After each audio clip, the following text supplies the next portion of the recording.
Hello, boys and ghouls. Welcome to a very special interview episode of Tales from the Crypt. My name is Jason. I'll be your host today. And we're talking to writer, director, actor Bill Kopp. You may know him from his lengthy career in animation that includes EEK the Cat, The Simpsons, and of course, the Tales from the Crypt series finale, Third Pig. Welcome to the show. Well, thank you. It's great to be here on Tales From The Crypt. All right. Well, let's start off from the very beginning. Tell me about how you got into animation. Oh, God. Well, I was a painter at Cal Arts, and then I met all these crazy animators who everybody's heard of. You know, they're all big shots now. And they were so much more fun than the painters that I changed my major into animation. Mm-hmm. And then I kind of hooked up with Savage Steve Holland, and we became really good friends. And I did 2 films at Cal Arts that won the Student Academy Awards 2 years in a row. And then Savage had sold Better Off Dead and started doing that. And I did the animation for that. And then One Crazy Summer. And then after that, it was The Simpsons. Yeah, my light's going crazy. I hope that's not irritating. I don't know. I say a little bit, not too much. Yeah, it's like a little, it's spazzing out lately. I don't know why. And it's just been like that ever since. Ruined my life. Did you grow up like really into cartoons? I did a lot of stop motion when I was a kid in live action. But drawing animation, I mean, I was a big fan of it, obviously, and I studied it pretty intensely, but it always seemed like impossible, you know? Mm-hmm. And I didn't really have anywhere to learn, like, aside from the Preston Blair book about how to really do it. So I really jumped in at Cal Arts. Kind of. No, the stop motion you did, was that like with your action figures? That was like clay. Or clay? But yeah, there were a couple, you know, I'm sure a few G.I. Joes got murdered along the way, you know, because why not? Yeah. What's cool is that now you can use an app on your phone to do stop motion. And it's amazing. Well, I'm playing with it. I'm doing the new project I'm doing right now. Dumb Bunny and Jackass. Mm-hmm. I'm using Character Animator in Adobe. I've made 6 10-minute short cartoons since I didn't even start until last year, February. Wow. So I'm just doing the series on my own. Oh yeah, we just won an award at the Los Angeles Animation Festival. I saw that. Congratulations. Yeah. We'll get into all of that at the end. But I see a lot of influence on like Universal Monsters. Oh yeah, in your work. Oh, I'm a huge. Those are my favorite movies. I mean, really, those were the first. We had a show in Seattle called Nightmare Theater, and it was like the vampire host, you know, that kind of guy. Mm-hmm. And it was a double feature, and I think it came on Friday nights. It might have been Saturday. And I just was devoted viewer of that. And that's where I saw all these great horror movies, but they're so beautiful. You know, that's where I found like Mario Bava too, like it was very spooky. Yeah. So big fan of the Universal. Do you have any personal favorites? Bride of Frankenstein. Yeah. Absolute favorite horror movie ever of any of them. Yeah. Yeah. I love that. I think it might have been rescheduled, but Mike Mignola was going to do like a screening of Bride of Frankenstein. Oh, really? Yeah, in LA. And I think it might have been rescheduled. I have to double check. A couple of years ago, GCM had John Landis screen one at the Man's Chinese, and we went to that. That's cool. I just saw on Halloween night, I went to see at the Arrow Theater here in Santa Monica, the 3D creature, which I'd seen once before, but it's a pristine print, and you know, it's amazing. Yeah. Yeah. It's really, not to go off too much tangent, but it's so amazing. And I think Frankenstein and Bride of Frankenstein are only like a year or so apart, maybe a little bit more. I think it's a couple of years because they had to talk James Whale into doing another one. That's right. But like the leap in the film craft, the evolution of film between the two is amazing, because the first one is still, you can tell they're in that era, they're still kind of figuring out how to make how to structure a movie and the craft. Like there's no music or anything. There's no music. It's very creepy. It has some amazing moments, but I feel like the second one is a better overall film. Yeah, it's much more lush. You know, you've got all that stuff in the mausoleum and the forest exterior with all the straight trees. Right. And the effects with the people in the bottles, it's still like Yeah, that that's a still holds up. great effect. Yeah. Yeah, really well done too for that time. I think it wasn't that like third. What year was that? 34 or Yes, early something? 30s. I'm looking it up right now. Because I think 35. Frankenstein was 32, if I'm not mistaken. So, But I okay. might Bride was 35. 35, And Frankenstein was 31. Okay, so it's 4 years, 30. Okay. give or take. But they start making them and everything beforehand. Yeah, and then you had Pretorius in there, and it was just a great Mhm. performance. Yeah, and also the bride who only has like a few minutes of screen time is just what they Yeah, do with that is crazy. but she's shockingly Mhm. Memorable, yeah. yeah, It's like we want a whole nother movie just with her. yeah. And Oh yeah. all right, so what draws you into the medium of animation? Oh, the fact that you can just do anything, Mm-hmm. from dropping pianos on people to just the surrealism and the speed that you can communicate information to people graphically. Just there's an animator named Bruno Bazzetto, Italian guy, and he made some really great shorts in the 70s, and I was a huge fan of his. And they're all like social commentaries, but they're very funny, very kind of dark. But yeah, I really studied his work. I met him actually. I think we were on The Simpsons. There was a party at John Cristofalucci's house, and he was there. And I was like, "Oh my god!" Nerded out. No, tell me about how you got involved with The Simpsons. Well, we had just finished the animation on One Crazy Summer, and for the first time in 2 years, we were all out of work. Mm-hmm.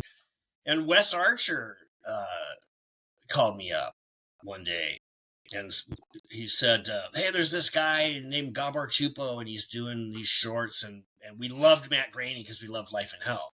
Mm-hmm. And he's like, "Yeah, we're going to be working with Matt." And I was like, "Well, sign me up."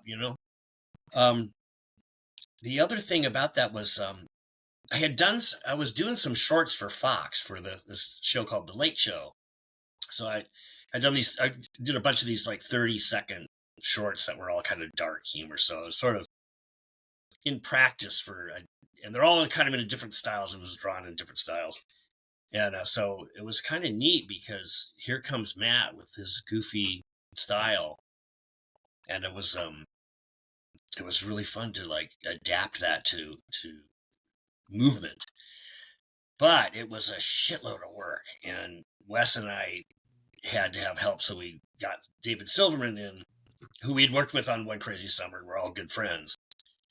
And then once he came in, we had 3 guys, and so we would each do like, what was it, like 30 seconds a week, which is, we basically lived there. And then we just started cranking it out every day. So do they give you like a proof of concept, or do they like give you the character drawings and you kind of adapted? How does that Matt work? would just come in with this really, really rough storyboards of the idea, and then we would just take it from there. So who actually designed the characters? Like who designs Bart? Who designs Mark? Matt. They came from Matt. And then we tried to retain his style. I mean, obviously when you're moving something around, Matt's not the world's greatest draftsman, and he knows that he knows that. So we did modifications just for movement's sake, but those early Simpsons are essentially Matt's design without any real changes, because we wanted to keep it that way. Do you find it difficult to like someone gives you a drawing, like, okay, how do I do that? But you do things in a certain way. Like you might do like upstrokes or you do downstrokes, or like Well, things every like animator is going to do it different, even if right. they're drawing the same character. So you can totally. They always gave me the scenes where people's heads were exploding or lots of violence. Anything that was a big graphic, crazy. Silverman was really good at the subtle, more acting kind of stuff, and Wes was really good at the more. We'd always give him the more complicated one, the ones that were like, I can't draw this. I don't know how. But you can tell who's who. It's if you really get into animation and you really study it, you can know. Like you can go through Looney Tunes, and I can tell you who's drawing what and where and who's directing. Yeah. Well, yeah, but the audience definitely. But as far as like stylistic like, I don't think I could. I mean, I worked on the Roger Rabbit shorts, but we were storyboarding, so it was all crazy. And I probably could have animated Roger. He was pretty easy for me to draw, but anything big Disney, Beauty and the Beast, shit like that, there's no way. Yeah. It's like, sorry, I wrong arena. So just to back up, you said you worked on storyboards for Who Framed Roger Rabbit? For the Roger Rabbit shorts. I was the head of their story department there. Okay. And that's where Pat Ventura and I were working together. Mm-hmm.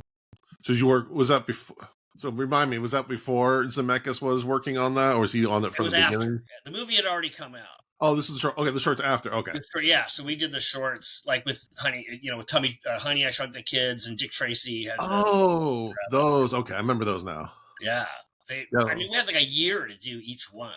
Mm-hmm. They just gave us all the money and all the time, so that's why they're so fucking great. Right. All right. And then, did you watch Tales from the Crypt before you got involved?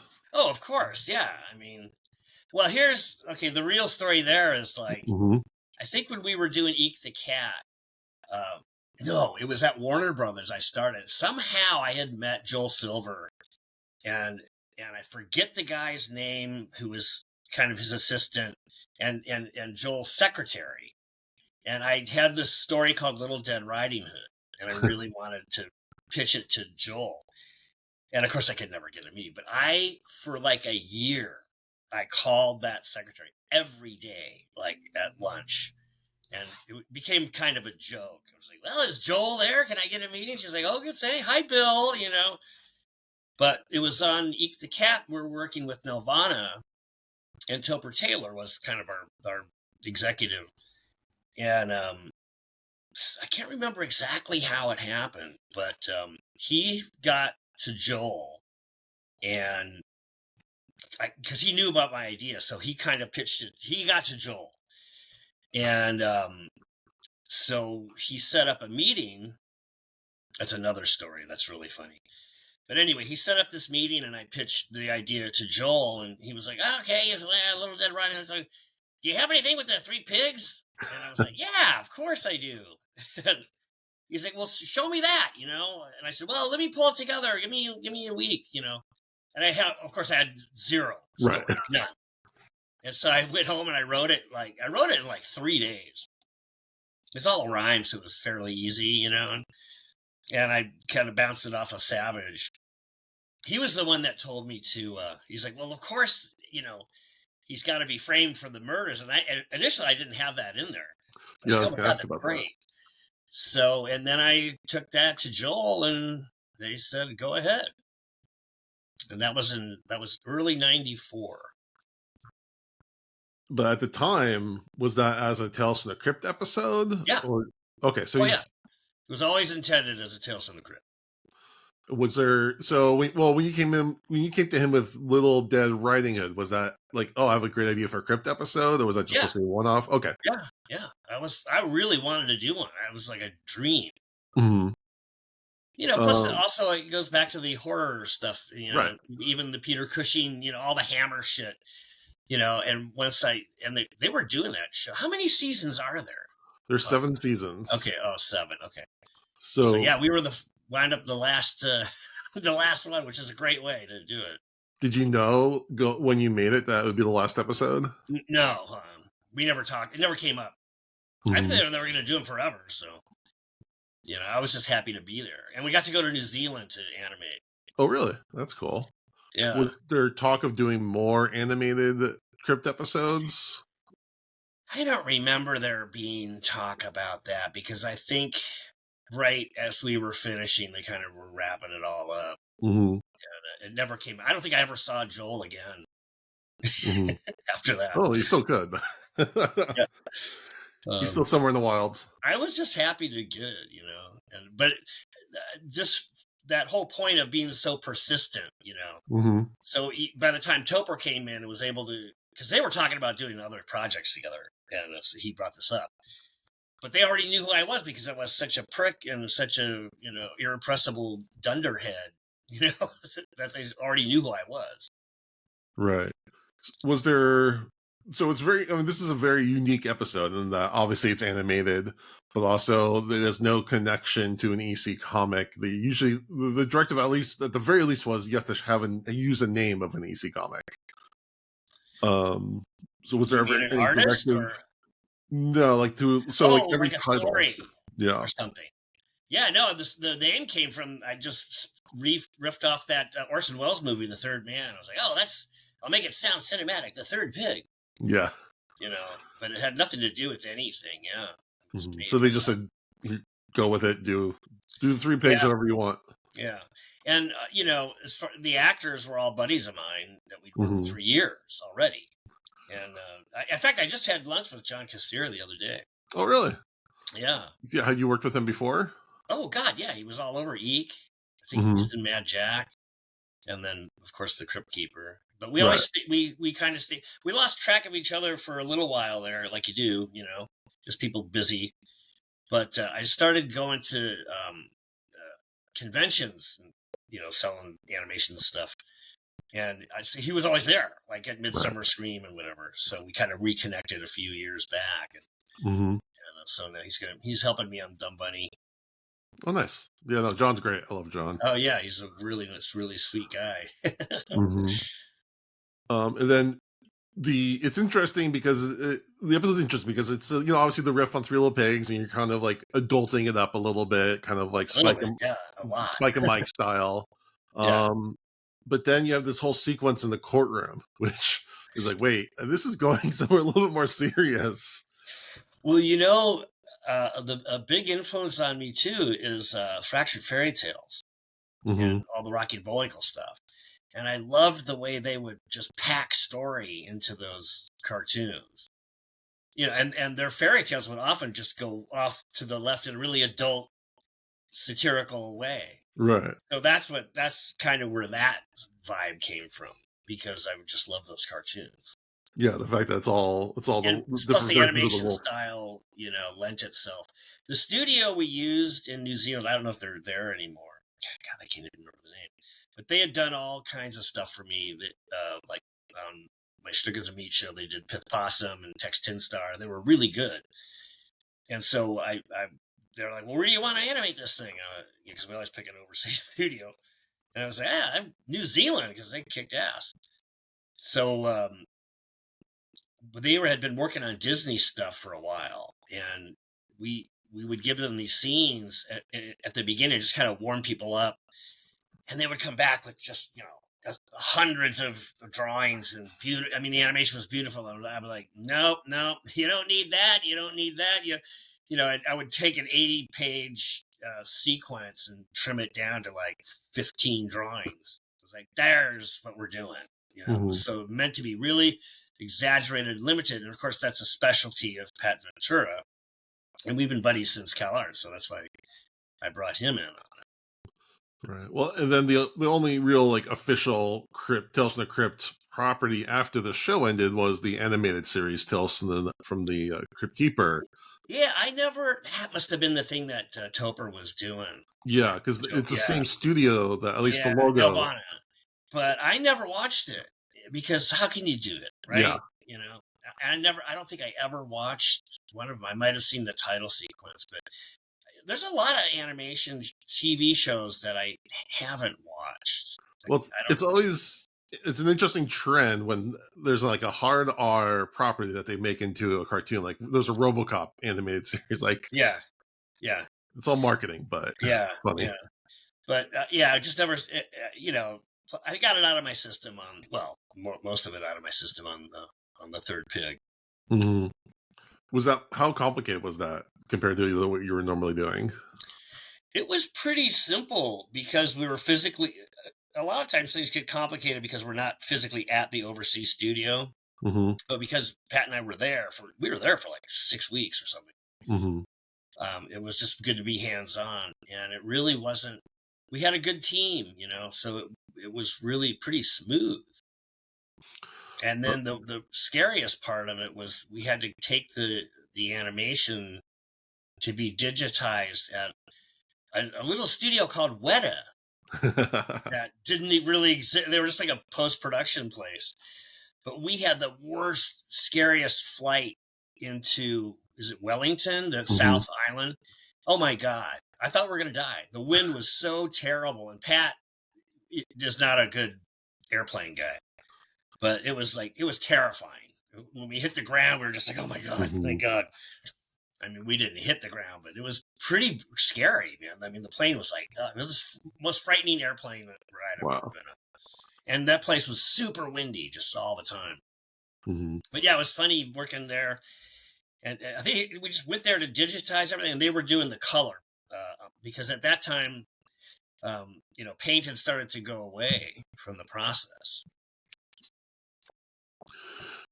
And So then there was no more painting cells Mhm.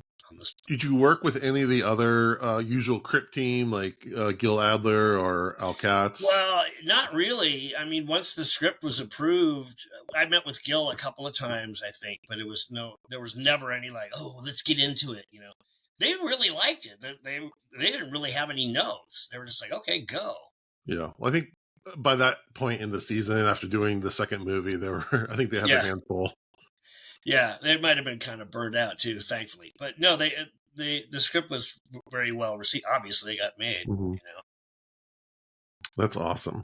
What else can you tell me about making of that episode?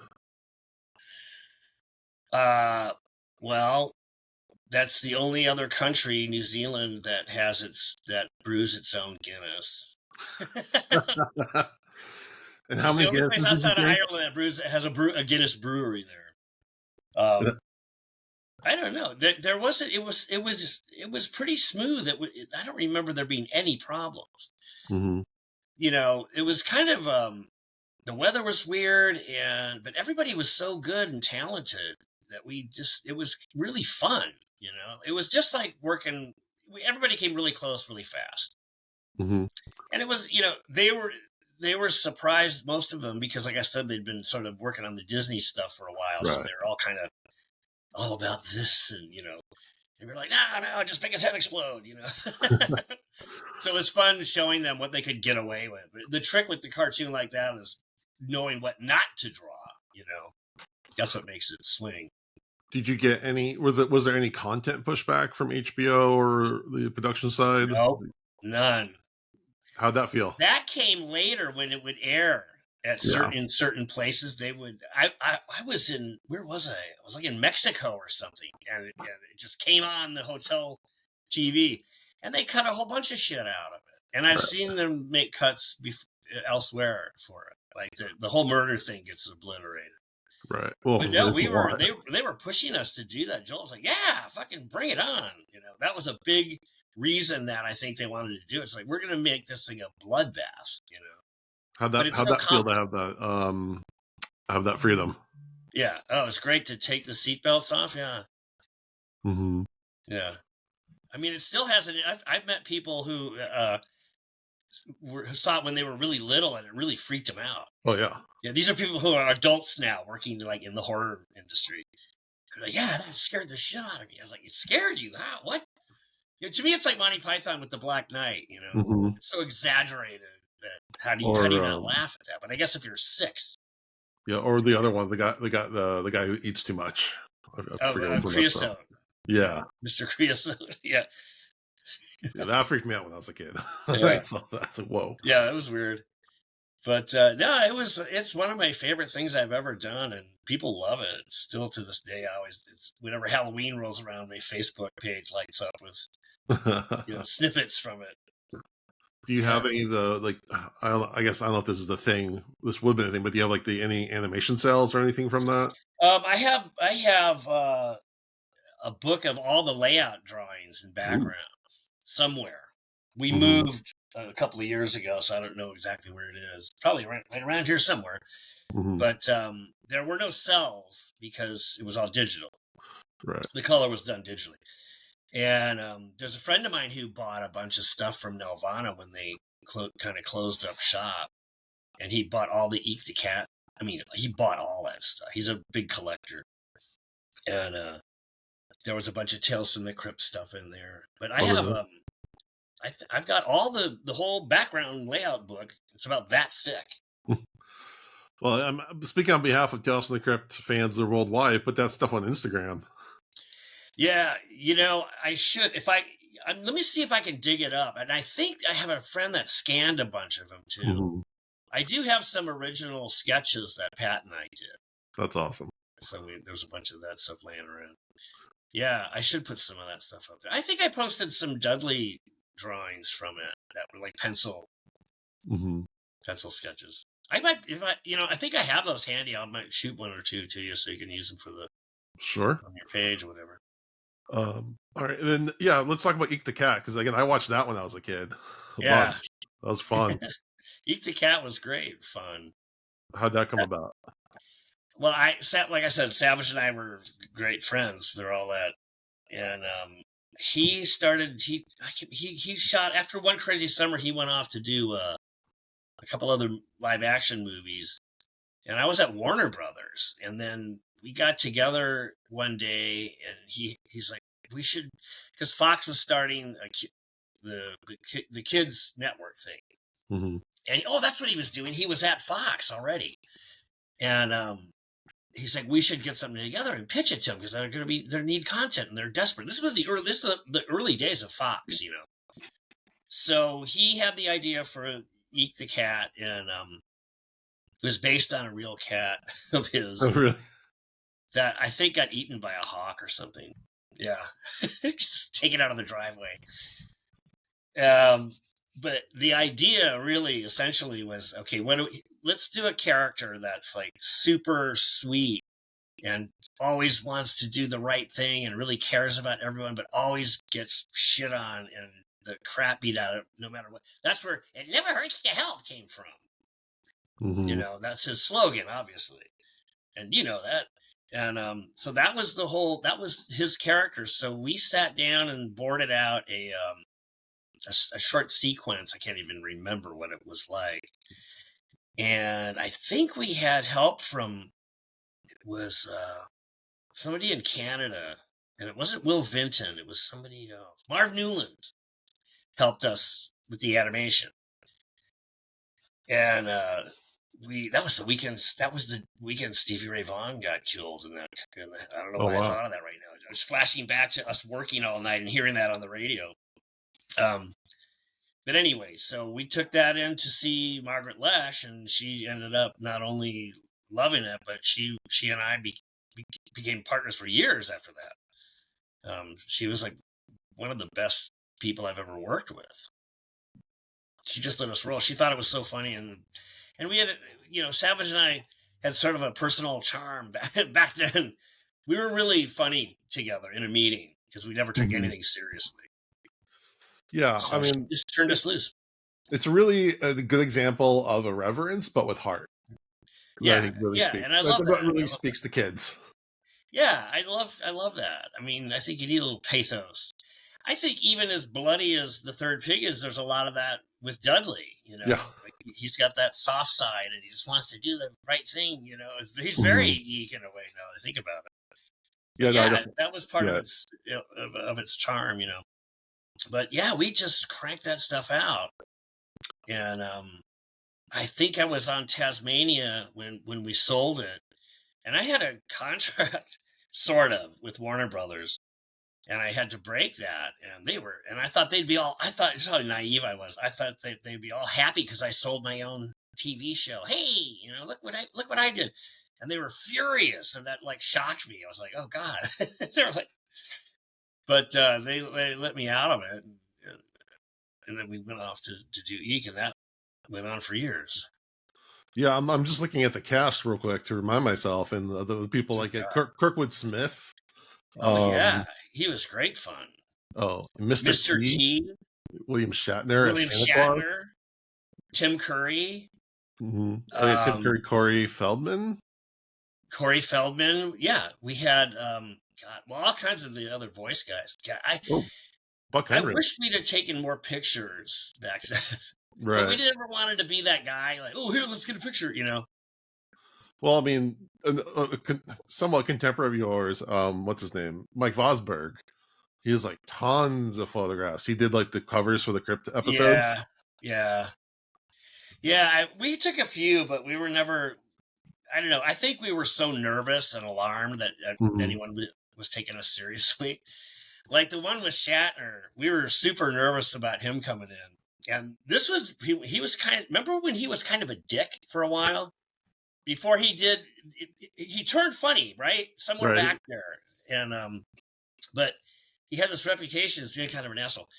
And when he pulled up to the studio, the recording studio, Savage was like, "You get out there and go meet him. I'm too nervous." I'm like, "Oh Jesus," you know. So I walk out there, and this Mercedes door opens, and out, and he's having trouble getting out of the car, and then I see he puts his foot down. He's got a big cast on his ankle, and he was kind of struggling. And I was sort of helping him out, and I go, "Are you going to be okay, or do I need to call Dr. McCoy?" And he gave me the shittiest eye burning Oh, glare that just shot right through my soul because he didn't know who I was. yeah. You know, some roadie making a joke or something. But I was just mortified. My heart just melted, turned to water right there. And I was like, "Oh my God, I got to work with this guy for the next 3 hours," you know. Yeah, I was And we wanted him to be Kirk. He was playing Santa Claus. We wanted him to be Kirk. And then he's like, "I've been working on this character, and here's how I want to see him." And he was kind of, if you listen to the thing, if you remember, he was kind of this little wimpy old man. It was sort of sad, and we were just like, "Oh my God," we did not have the balls to direct him any other way because we were just, fuck it, let's just go. Sure, that's great, you know.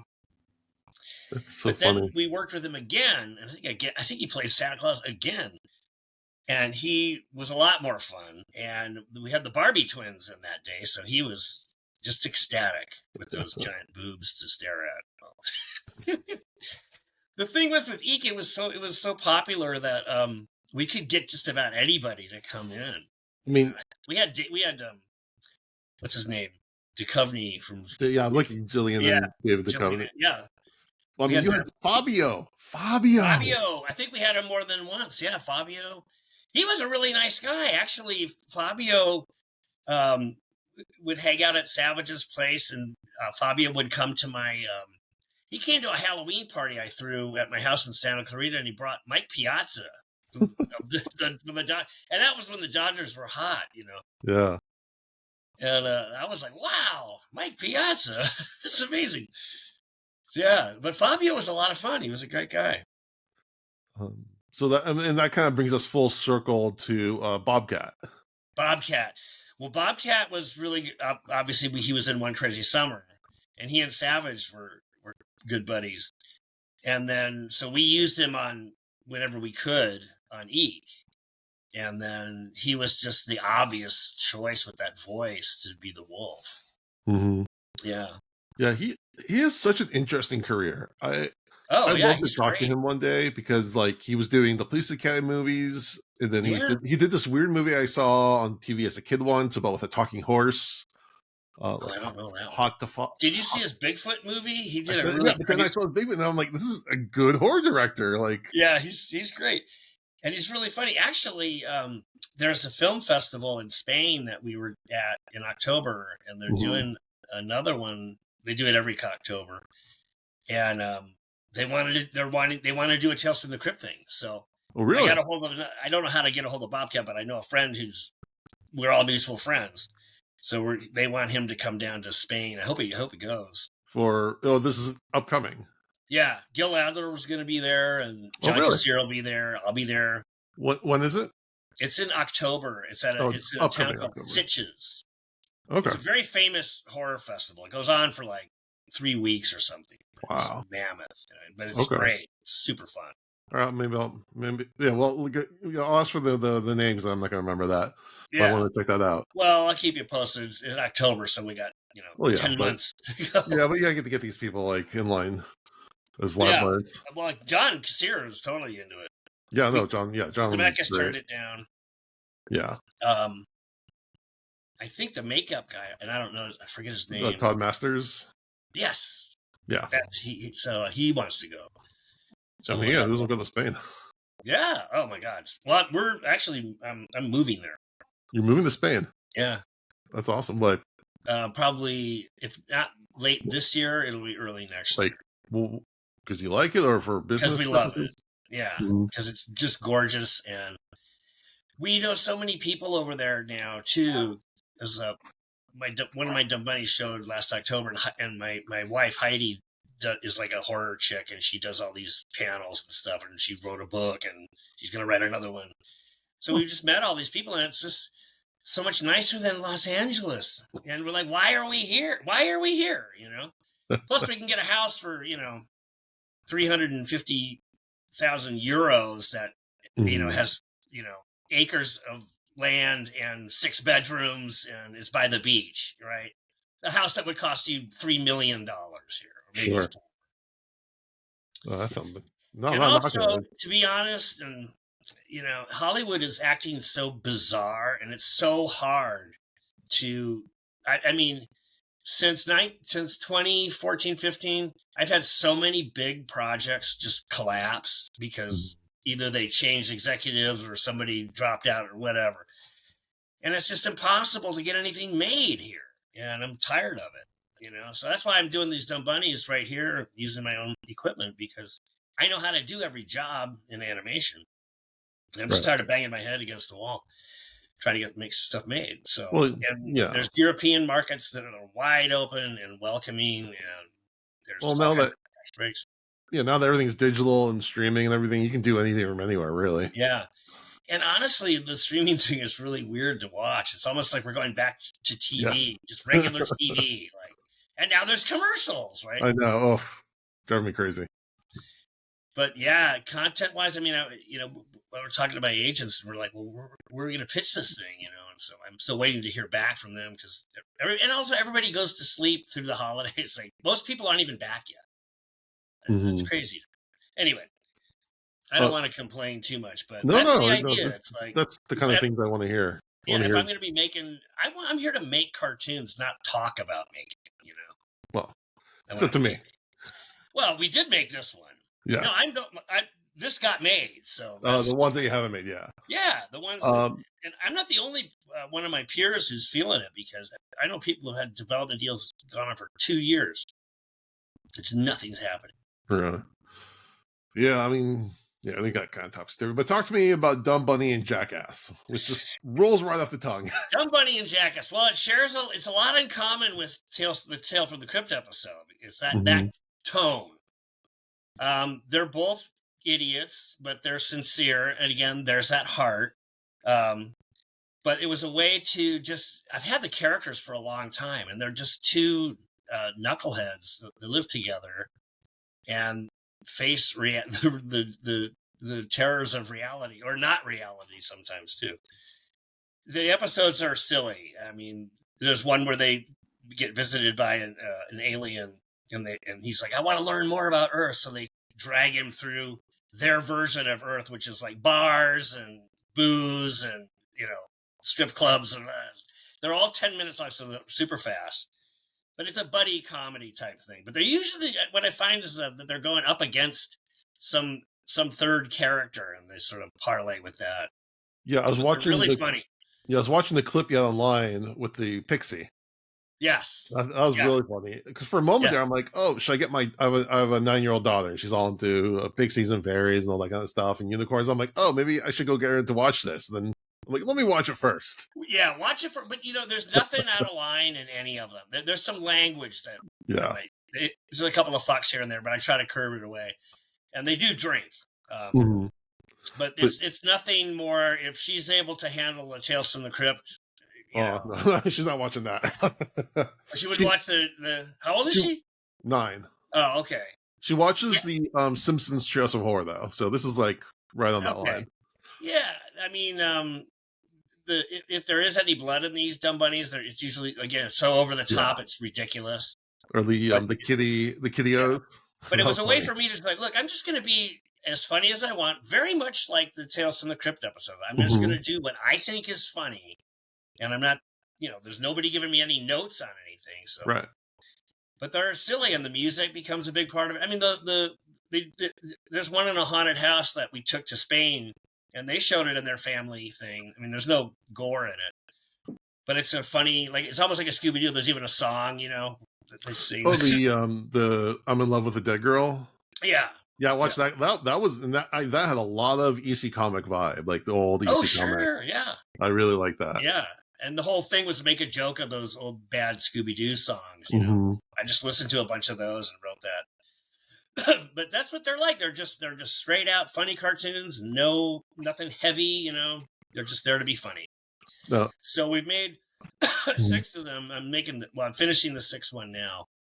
And then we're gonna start pitching. I don't know where yet. We just started talking to my agents about putting a list together where to take this thing.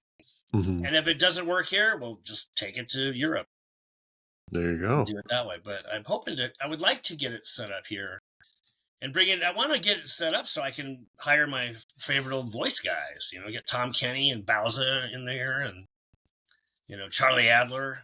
Hmm. Brad knows about it. Brad and I actually pitched it a few years ago when it was just an idea. That was No, but it's great that you have like the actual shows to show what Oh yeah. it's easier to pitch it that way in those little clips. And that's the kind of stuff. Yeah, just keep pumping the social media. There's a really funny short. It's like a fake commercial for Kiddios. Yeah, that was I'll really send it. funny. Did you see it? Yeah, the one that you put on your YouTube. I was watching that earlier today. Really Oh, funny. okay. 'Cause I Okay. was like, oh, what's this? Oh, wait, no, you're not doing that, are you? Okay. I'll send you the link if you want to. I mean, you don't have to if you don't want No, to. yeah. You could post it on your page if you want. No, it was really funny. Again, my daughter is also obsessed with cats. So I'm like, Oh yeah, at least you'd appreciate that. that's my cat on the box too. Oh, really? Actually, Oh, yeah, you betcha. Kitty I, Pie, that's his name. I guess But yeah, if you you're gonna know, eat cats as cereal, you're gonna do your own cat. I don't know. The first couple, I was kind of testing like how far I wanted to go with it, but I've never really gone. I don't think I've ever really crossed the line, Yeah. and I don't think I ever will. I don't think it's my style. Hmm. So I'm just going to carry on like this. The next one, the new one is about them being interviewed by this guy. The show's called Hollywood Liars, and it goes through their history. But I start them back in like Georges Méliès's days, so they're doing like Hmm. silent, and they're different puppets, So they go through the trajectory of you see them change their design as they evolve through their cartoons. So, Hmm. and after that, I don't know. Well, good luck to you on Making it that. up as I go along. Well, so far I'm liking what you're doing, so keep Good, going. good. Yeah, we're excited about it. It's really fun. Now, here's a more overarching question: how has animation evolved over your career? Obviously, the digital tools have evolved, Boy, that's the big one. and what do you That's the big miss one. from like the earlier days that you wish you could retain? What I miss from the early days is being in a room full of storyboard guys, Mm. banging out gags together. That was really fun, and all recording together. In those early days on EEK and all those early shows, everybody showed up at the same time. And then everybody started getting all famous. So, like, oh, I can't be there. But it used to be like that was the rule. Like everybody's in here. So I miss that. What I don't miss is painting and shooting animation cells under the Oxbury. I mean, that was a nightmare. I can't believe we did all that. Those cells, there's thousands of them. I Mhm. sold a lot of them on eBay to pay the rent. But we all that stuff in one, especially in One Crazy Summer, was all shot on ones. So it was literally 24 drawings per second. So that was a lot of stuff to shoot. So the process has become so easy and so fast now. And I'm using character animator. You've seen the drawings. It looks like my stuff, and it Mhm. moves, pretty much like that. It's not here to be elaborate animation, but I'd say it's Tales from the Crypt quality, right? Right, totally. Yeah, well, I was watching earlier today. Like the characters looked very hand done, like still in that style. The Yeah, they backgrounds are. I draw everything. look a bit better. Like Yeah, obviously, like yeah, with the digital enhancements.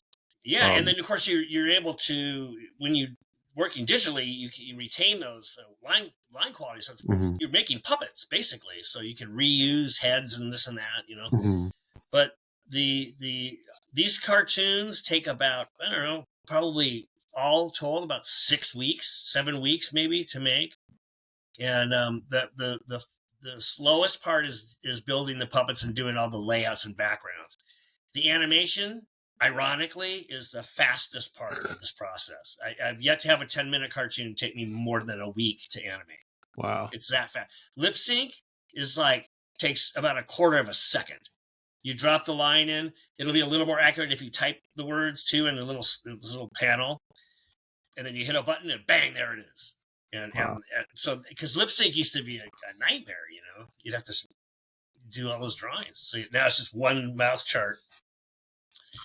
It's amazing. I can't believe more animators aren't using this. Mhm. It's so fast. That's cool. So the whole process has been streamlined. Which is why I can actually sit in my room and make an entire series by myself. Mhm. No, cool. I'm thinking about doing a feature, Yeah. 75 Do it. minutes. Like a I made this Tom and Jerry's. They were like 75 minutes. Mhm. I made a couple of Tom and Jerry movies. There you go. Yeah, but it's a lot. I'm not done, man. No, we don't want you to be. We want more. Keep it Yeah, pumping. yeah. Something else. Nobody will go well because it's genuinely funny. People like Mhm. it. So, yeah. Here's another one. What have you ever watched the comic or pretty much anything and be like, damn it, I wish I'd done that? Or you Oh God, know, yeah. what The Wall, Pink Floyd. oh, love the wall. Yeah, that was a big influence on me. In fact, my second cartoon at Cal Arts was very much along the Gerald Scarfe style. Yeah, that's one. I'm trying to think. There's a lot of stuff on TV that I hate.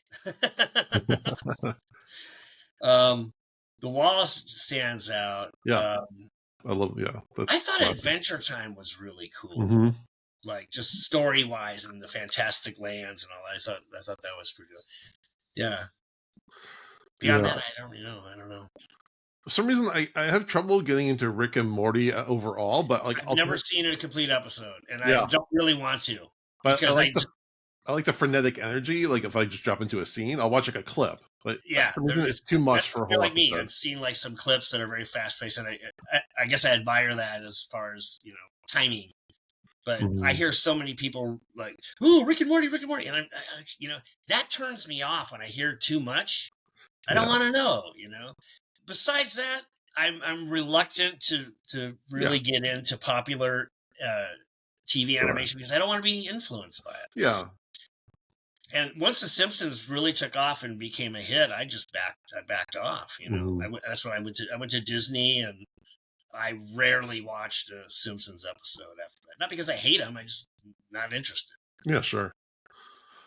All right. And then our traditional final question is that in the very first episode of Tales from the Crypt, William Sadler plays, an executioner. And this is actually my one thing I wish we could have had in this episode was if William Sadler could have voiced the executioner in the courthouse.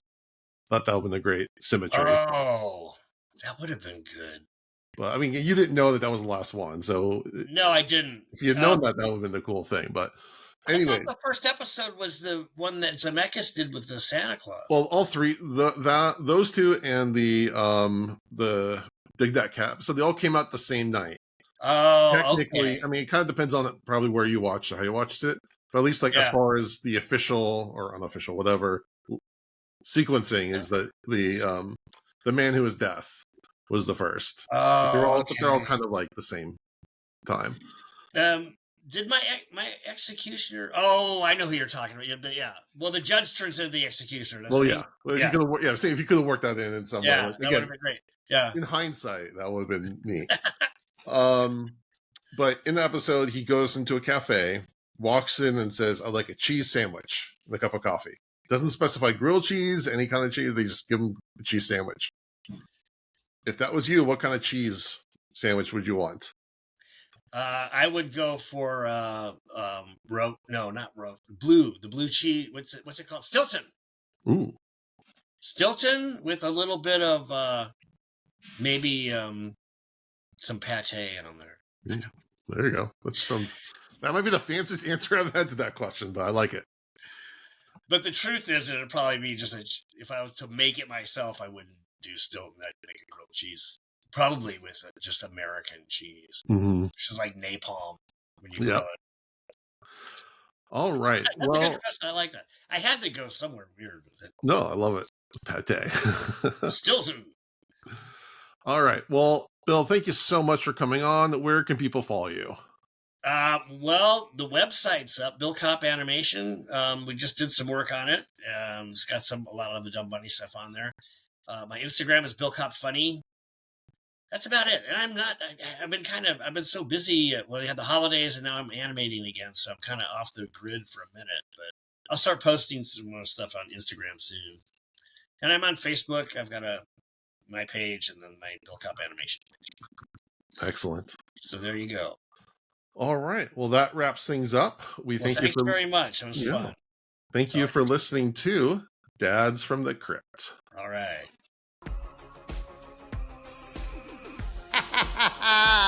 Follow Dads from the Crypt on Facebook, Twitter, and Instagram, or I will follow you to the grave.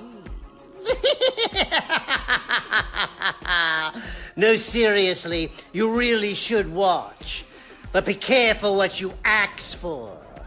You may get it.